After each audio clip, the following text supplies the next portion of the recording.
David, actually, you tell lots of great anecdotes around about this time every night. And when it comes to words, you know, some of them have been strange, unusual, even astonishing. And tonight, well, a few steps further. Keeping with that theme, Richard, tonight 3 words that mean strange, all of which have strange backgrounds. The first is bizarre, which is a French word, and it's most likely linked to a word from northern Spain, which is bizarre, B-I-Z-A-R, which is the Basque word for beard. And the link here is that the Spanish soldiers, many of whom wore beards, was quite an unusual look for the French citizens. So it was almost like a comment on the way they seemed, particularly with their facial hair. So, I mean, that would have been mildly strange. It's interesting how the words developed to mean, you know, really very strange indeed. I should also add, Richard, that another theory with bizarre is that it could be linked to bizzarro, an Italian word which means angry, though I do favour the beard idea. The other is the word weird itself, which is an Anglo-Saxon word, and weird, W-Y-R-D, means destiny. And that's why in that play, whose name cannot be spoken... Oh, the Scottish play. The Scottish play, there are the weird sisters, and also in the Greek goddesses, the Fates were also called the weirds from an Anglo-Saxon point of view. So those 3 witches weren't only a bit strange and weird, they were actually foretelling the future, so there was that sense of destiny. That's exactly right. They sort of mapped out the likely fate of the protagonists. And the last one is the word preposterous, which is not a word we hear that often. I think we should do our best for preposterous, because it is a wonderful derivation. It comes from Latin pri, which means before, and posterous, which means after. So it's essentially the conjoining of 2 opposites. It's kind of a bit of an oxymoron in a way. It is an oxymoron, a little bit like firewater or, you know, student-teacher, but the idea of 2 opposites being together does capture that idea of something illogical. It's almost, you know, one sort of head with tail. It shouldn't be, but that's how it is with preposterous. That's the romance of language. Lovely stuff, David. Thank you. Let's look at the scores before we move on. Tina is on 18 and Sam is on 23. More letters coming up right away. Tina. Thank you. Could I start with a consonant, please, Lily? Thank you. Let's start with N. And another consonant? T. And another, please? X. And a vowel? A. And another vowel? E. And a consonant again? R. And another consonant, please? S. And another consonant, please? F. And we'll finish with a vowel, thank you. And last letter, A. Time starts now.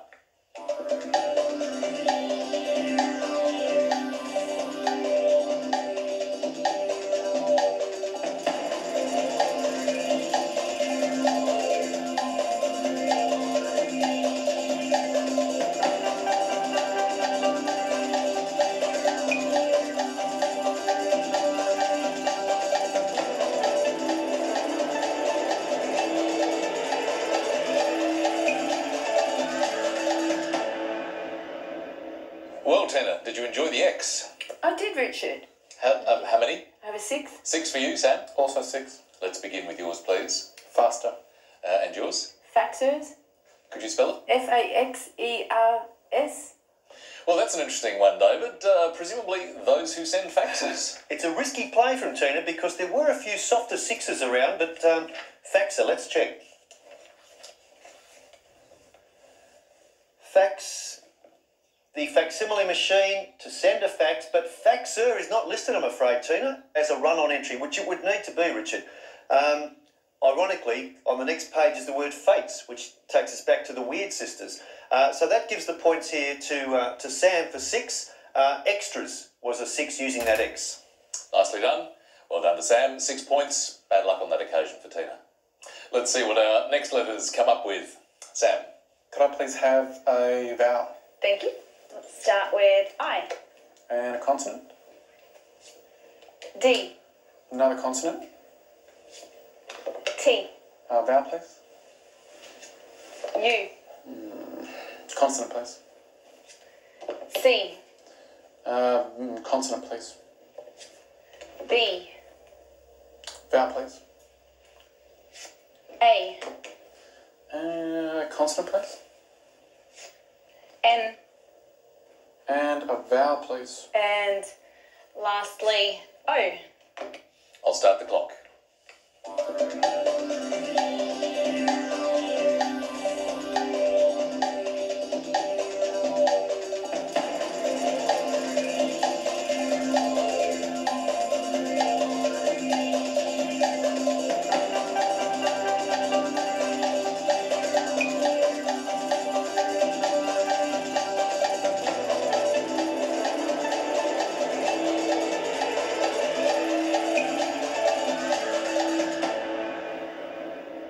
Well, Sam, how did you like that? Very well, I got a 9. Excellent. And Tina, how many for you? A 5, Richard. Let's have that first, please. Is daunt. Daunt, thank you. And Sam, roll of the drums. What is your 9? Abduction. Oh, that is nice, David, isn't it? Woohoo! Oh, full Monty. Very nice indeed. Well, no use asking you what you got, David. That's a great score for Sam. He abducted the word right out of my mouth. I think we were all smiling for that one. It was a great 9. So well done, Sam. And of course, 9-letter word, 18 points. We're heading back for some more numbers now. And Tina, they were pretty kind last time They were. with a heavyweight selection. But what are you going to go for? I'm going to stick with the family mix, Lily. 2 large and 4 small, thank you. Thanks, Tina. 2 large and 4 small. And starting with the smalls, 5, 1, 10, 4, and the 2 large, 50 and 100. The target to reach is 773. Thank you, Lily. Here we go.